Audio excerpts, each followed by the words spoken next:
రాజ్ కుమార్ హిరానీ దర్శకత్వంలో షారూఖ్ ఖాన్ హీరోగా నటించిన తాజా చిత్రం డంకీ. ఈ చిత్రాన్ని డిసెంబర్ 21వ తేదీ కేవలం బాలీవుడ్లో మాత్రమే విడుదల చేశారు. ఇక బాలీవుడ్ బాద్షా షారూఖ్ ఖాన్ వరుస ఫ్లాప్స్ తర్వాత ఈ ఏడాది భారీ కమ్ బ్యాక్ ఇచ్చాడు. దాదాపు 5 ఏళ్లుగా అజ్ఞాతంలోకి వెళ్లిన షారూఖ్ ఈ ఇయర్ పఠాన్, జవాన్ సినిమాలతో బాక్సాఫీస్ని షేక్ చేశాడు. ఇక పఠాన్ 1000 కోట్లు కలెక్ట్ చేస్తే జవాన్ అంతకు మించి 1150 కోట్లు వసూలు రాబట్టింది. ఇక ఇండియన్ బాక్సాఫీస్ హిస్టరీలోనే ఒకే ఏడాదిలో 2000 కోట్ల కలెక్షన్ అందుకున్న హీరోగా షారూఖ్ ఖాన్ క్రేజ్ 10 రెట్లు పెంచేశాయి. ఇక డంకీ సినిమా మాత్రం ఎమోషనల్ డ్రామా కావడంతో మొదటి రోజు పెద్దగా టాక్ను తీసుకుని రాలేకపోయింది.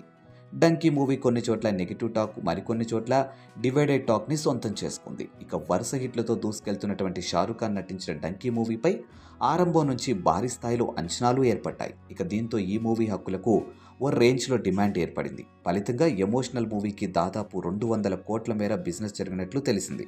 అందుకు తగ్గట్టే ఈ సినిమాను దాదాపు 4000కు పైగా థియేటర్లో గ్రాండ్గా విడుదల చేశారు. ఇక డంకీ మూవీకి ఫస్ట్ డే 29.20 కోట్లు, ఇక రెండవ రోజు చూసుకున్నట్టయితే 20.12 కోట్లు, మూడవ రోజు 26 కోట్లు, నాలుగవ రోజు 30.70 కోట్లు, ఐదవ రోజు 24.32 కోట్లు, ఆరవ రోజు 15.56 కోట్లు, ఏడవ రోజు 10.50 కోట్లు, ఎనిమిదవ రోజు 8.21 కోట్లు, తొమ్మిదవ రోజు 7 కోట్లు, 10వ రోజు 9 కోట్లు, 11వ రోజు 11.50 కోట్లు,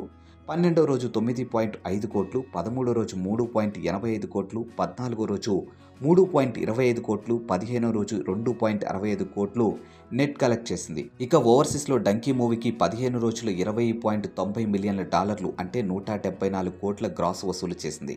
ఇంకా వరల్డ్ వైడ్గా చూసుకున్నట్టయితే 15 రోజుల్లో ఎంతంటే 206.53 కోట్ల నెట్లు వసూలు రాబట్టింది. అలాగే 410 కోట్ల గ్రాస్ను రాబట్టి సత్తా చాటుకుంది. ఇక డంకీ మూవీకి 200 కోట్ల వరకు బడ్జెట్ అయింది. అంతకంటే ఎక్కువగానే ఈ సినిమా ఓవరాల్గా బిజినెస్ జరిగింది. ఇక 210 కోట్ల నెట్ టార్గెట్తో ఈ సినిమా ప్రేక్షకుల ముందుకి వచ్చింది. 15 రోజుల్లో ఇది 206 కోట్లు రాబట్టింది. అంటే ఇంకా ఇది 4 కోట్ల నెట్ను ఇది వసూలు చేస్తే హిట్ స్టేటస్ చేరుకుంటుంది. ఇక ఈ వీడియో కనుక మీకు నచ్చినట్టయితే వెంటనే మా ఛానల్ని సబ్స్క్రైబ్ చేసుకోండి.